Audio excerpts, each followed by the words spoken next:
This video is sponsored by Opera. Welcome to episode 2 of this project. In the previous episode, I spent weeks 3D printing what is basically a big airplane, and in this video, I'm going to ride on it. The thing is, this airplane doesn't fly in the air, it flies in the water. It's basically just an extra large version of this little remote control 3D printed hydrofoil I made earlier this year. It has 3D printed wings with 3D printed control surfaces and 3D printed hinges. And those are actuated by big servos in 3D printed waterproof enclosures that were pumped full of grease.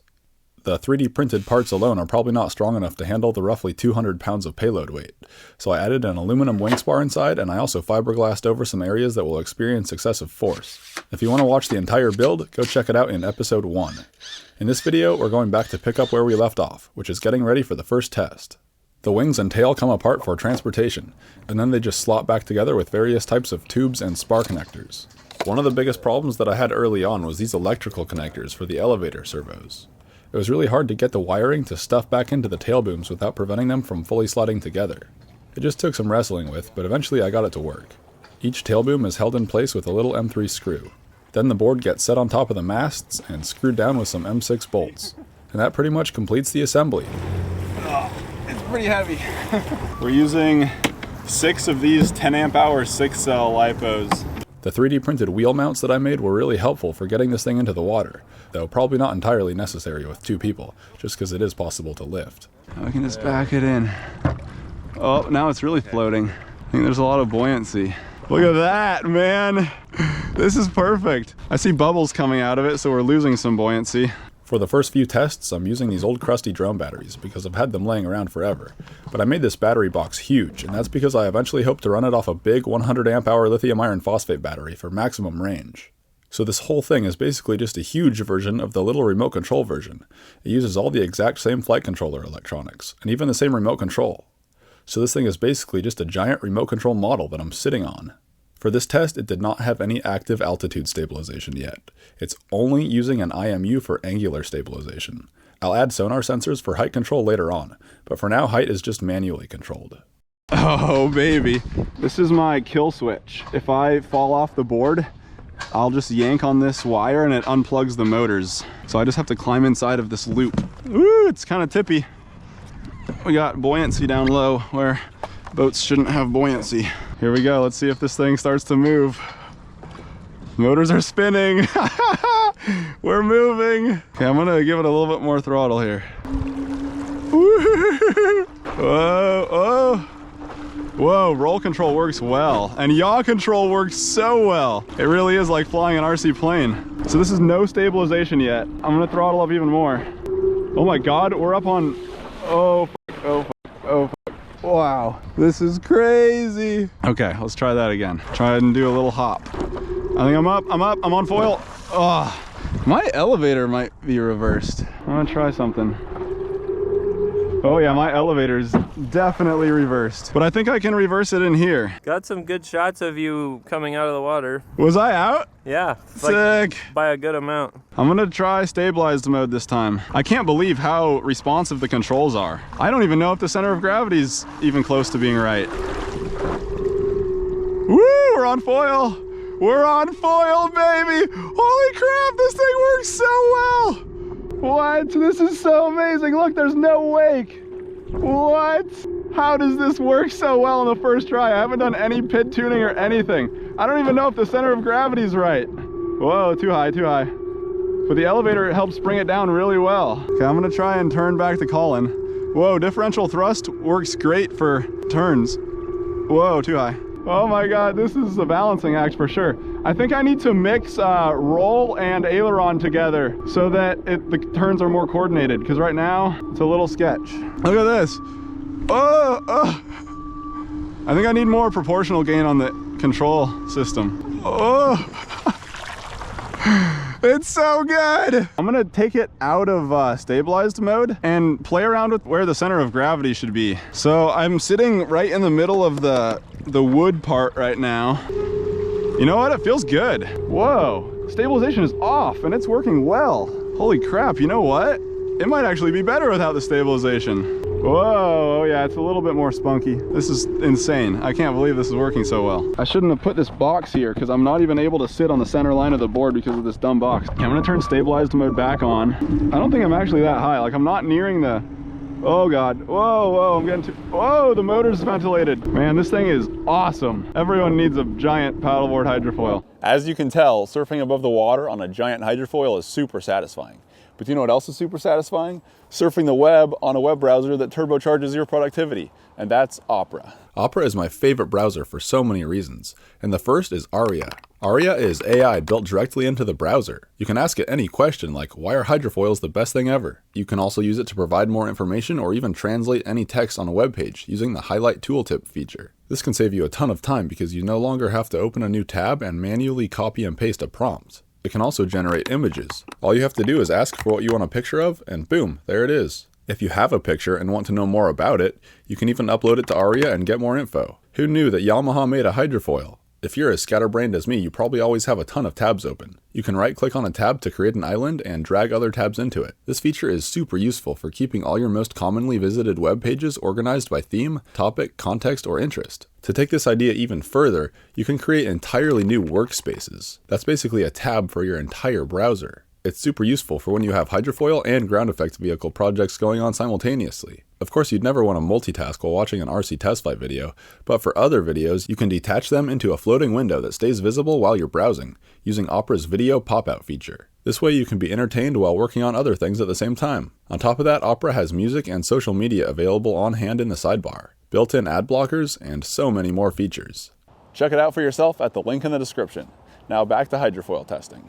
Okay, now I'm gonna get a little bit more daring with it. I'm gonna try and get up to the point where the motors are breaching the surface and then just see what its characteristics are. So I might crash. So it flies at a little bit under half throttle. We're up high, baby. Let's go higher. Let's go higher. Whoa! It breaches really gently. That's great. Whoa, whoa, whoa. Stop right there. Unqualified science teacher Daniel here chiming in real quick because did you see that? There was a wake. It even broke. A what? A wake. But hydrofoils aren't supposed to have wakes. So what's going on here? Well, all I can give is my theory, which is probably definitely right, but still just a theory. This hydrofoil makes a big wake because it's going so slow. Now, in order for a hydrofoil to make lift, it has to push water down. When you push water down, the hydrofoil gets pushed up. Most hydrofoils go fast, so they're moving through a large surface area of water. And for any given unit of time, they're pushing that large surface area of water down a little bit. Now my hydrofoil goes really slow, so it's not going through as much water. So it has to push a smaller surface area of water down. And in order to make as much lift as the faster hydrofoils, it has to push that smaller area of water down further. And pushing that smaller amount of water down further makes a big wave behind it because the water has to fill in that hole. So this explains why right before that wake gets really big and then actually breaks, the hydrofoil kind of pitches up and starts going even more slowly. I thought that was really interesting and definitely abnormal in the hydrofoil world to see a wake this big. Woo-hoo! Yeah, it doesn't stall when it breaches. That's great. Yeah, it's gentle. Man, this thing is good. It's so good. Oh, I love it. I love it so much. Okay, I'm powering up a little bit. I'm going fast now, baby. Oh, whoa! Whoa! No! My elevator failed. Oh, presumably it's still hanging on by the wires. So I'm gonna throttle up just a tiny bit and limp home. Oh, there it is. It came to the surface. I should have glassed over that, man. Damn. Wow, yeah, just the 3D print broke on the bottom. So I mentioned this in the first video, but as I was designing this thing in CAD, my initial intention was to fiberglass over the entire wing and tail. And if I wouldn't have been lazy and skipped that part, this probably wouldn't have broken. But in hindsight, it was pretty impressive that it lasted for as long as it did. It didn't break until I throttled up for a speed test. So the extra hydrodynamic force from the excessive speed is ultimately what snapped it. The tail booms themselves are not what failed. What failed is the 3D printed plastic around where the tail booms connect to the horizontal stabilizer. So it kind of seemed like what actually caused it to break was a strong pitching moment or a strong rotational force caused by the elevator. And that caused the horizontal stabilizer to twist off. How long you been working it? This is the first try. Really? Yeah. And it did that well? Yeah. These cheap electrical waterproof connectors had water inside them when I opened them up, so that's not great. The servos themselves seem to be fine though. So now it's time for some repairs. Upon further inspection, I noticed that the main wings had some cracks in them too, near where the tail booms connect. These cracks look like they're mostly in the 3D printed plastic, but they also caused the fiberglass over top of them to kind of change color. Almost like the resin cracked, but the fibers remained intact. It must have been right on the edge of failure. I was also pretty suspicious of the solder connections in the elevator servo wires, and to access those I had to do some surgery. Ultimately, I'm going to end up ditching these supposedly waterproof but not actually waterproof electrical connectors, and just soldering the tail servo wires directly together. This will make the horizontal stabilizer no longer removable from the main wing, which would be a problem for transportation, except I'm also planning on shortening the tail booms, so it's a non-issue. It's pretty squatty, but I think it would have enough pitch stability, hopefully, maybe. If you look at how it was during the first flight, you'll notice the tail booms are super long, and the horizontal stabilizer is massive compared to other hydrofoils. While this does give a huge amount of pitch stability, it also puts a huge amount of stress on the area between the masts and the booms. My hunch was that I could get away with shortening the tail booms quite a bit and still have just enough pitch stability to fly. So that's what I did. Then it was time to start reassembling everything. Since the tail no longer needs to be removable, I just glued the booms in place with Gorilla Glue. This stuff foams up quite a bit, so I was able to use it to fill in some of the missing chunks. Once that foamed up, I shaved off the excess and sanded it down flat. Now to address the cracks in the main wing. First I sanded off the damaged fiberglass and then laid down some carbon fiber strands to hopefully make up for the strength that was lost by the plastic being cracked. Then I laid down some glass to lock those in place.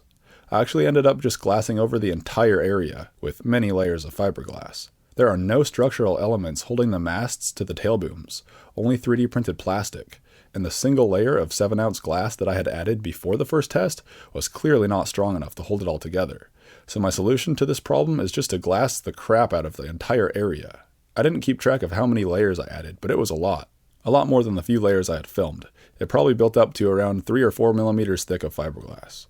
In order to reinforce the area where the horizontal stabilizer broke away from the booms, I laid down some carbon toe over the joint, and then fiberglassed the crap out of that area as well.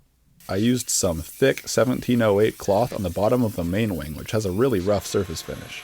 So that required some sanding and fairing compound to level it out. And then after sanding the fairing compound, I painted on a layer of epoxy to give it a glossy surface finish. And that pretty much concludes the repairs. Next I took it to the lake to test all my wire connections. After leaving it under the water for about 30 minutes, all the servos still seemed to work. In the first video, I was talking about how my initial idea was to make the foils buoyant, but that didn't end up being practical. Now in hindsight, I'm wishing I would have filled them with foam or something like that. But in their current state, they do fill up with water and become just about neutrally buoyant, which is probably the most practical way to have them. In the comments of the last video, a lot of people suggested filling the wing with 2-part polyurethane foam. The problem with that stuff is that it gets hot and melts 3D prints. Maybe the canned spray foam would have worked better. By the way, if you want to access the CAD files for any of the parts in this video, you can. Everything was designed in Onshape, which means it all lives in the cloud. Just click on the link in the description to sign up for a free Onshape account, and then click the other link to access this model. Now it's time for test number 2, with the shortened tail booms and reinforced wing. I still don't have sonar sensors on here yet, it's only using the IMU for attitude control. Before hopping on, I thought it would be fun to give it a try with no one on board. I think it's gonna be tail heavy. I think it's gonna work really good. Here we go. Oh, you're right. It's so slow. Oh my God. Oh, that's awesome. Wow. That is the funniest thing I've ever seen. It is so slow. I'm giving it hardly any throttle. It's at like a quarter throttle or less. Woo, stalled, it just stalled. I think it was pretty tail heavy like this, but the elevator had enough control authority and the flight controller had enough bandwidth to make it work. Whoa, pitch is way less stable this time. It works though, it still works, that's for sure. No doubt about that. Oh, it turns really well. Turns super fast. Woo! Woo! Another thing I had changed since shortening the booms was the control system responsiveness. Now the ailerons and elevator are moving more to try and stabilize the board. This might have been why it did that little oscillation when I first took off that made me think the pitch was less stable. I do think it's a bit less stable, but still perfectly adequate. It's pretty resistant to center of gravity changes. I can lean far off to this side and it just barely starts to turn. So yeah, I think it needs a little bit more integral. I guess having less integral gives it a little bit more of a natural feel, which is good. But I mean, I can control it just by leaning a bit. Woo-hoo! Let's do a turn to this way. I can turn on a dime. Woo-hoo! I love this thing so much. It's so good. Woo-hoo! What up, boys? He said that's awesome through his megaphone. I'm gonna try and speed up a bit and see if it'll handle more power well. Throttling up. There's a bit of vibration there. Wow, but it's cruising. We're going fast. Holy crap. I think something happened. It started to feel weird there. I don't see any seaweed. Maybe one of the oh, whoa. It's an electrical problem. Something exploded. Wow, one of these 10 amp BECs blew up. Well, that's a wrap for today, but that was good. Woohoo! So I had one 10 amp BEC powering 2 servos each. And according to the servo spec sheet, they can each pull up to 10 amps. So that's the problem. I just need bigger BECs. Now it's time for some upgrades. I'm gonna mount a chair to the board, and to hold it in place, I'm mounting some steel pins on the deck. Those just glue right into the holes and align with the holes in the chair feet. This should be interesting to test, because now my center of gravity is going to be a lot higher. I also glued some mounts to the side of the board for the A22 sonar sensors. Those can fold in and out for transportation. The readings from the 2 sonar sensors are averaged together to improve accuracy, and hopefully cancel out wave height a bit. This is our simulated water level, and as I move it higher and lower, the elevator changes accordingly. So that's our sonar-enabled altitude control right there. Ideally, these sensors should go in the front and back to better cancel out oncoming waves, but for now the current mounting positions are sufficient for a quick test. I'm gonna see if this thing tips over when I get up into this chair. I'm afraid that it's gonna be too top heavy. It works! Oh, it's not even sketchy at all. Wow, it's just like an aqua wheelchair. Okay, so I'm gonna fold out my sonar sensors here. This is the kill rope. It's supposed to unplug the batteries when I fall. I guess we'll go for it. Here we go, throttling up. Oh God, I'm already flying. I gotta try and figure out if the sonar is doing its job. How cool is that? Yeah, it's holding its altitude fairly well. What do you see back there, huh? How's it look? Oh, this is so good. Woo-hoo! Okay, I'm gonna come down for a landing. Oh, wow! Oh my God, I love this. It's so good. It's so good. And there's a wave coming towards me. Oh, this is a good opportunity to do some disturbance rejection testing. Okay, big wave coming. Oh, this wave is breaking. It's a rogue wave. Whoa, I'm scared. I'm scared. Whoa, this is a big, huge wave. Rogue wave test 1. Woo! I felt the bottom slap, but it went right over it. Wow! Okay, I'm gonna turn back towards the boat ramp because I am pretty far away from home. How does that look? Whoa, my prop just ventilated. It's too high right now. I wonder why the sonar is not telling it to come down. Whoa! Wow, it's just majestic. It's so quiet. This is it. I'm living the dream. It's weird. Like sometimes it seems really squirrely and at other times it seems good. It might depend on the water surface. Like right now it's pretty smooth out here. Yeah, I don't know. Like this is pretty good. I'm just just chilling. Wow, it works. I don't know. I feel like if the lake were more rough though, it would be different.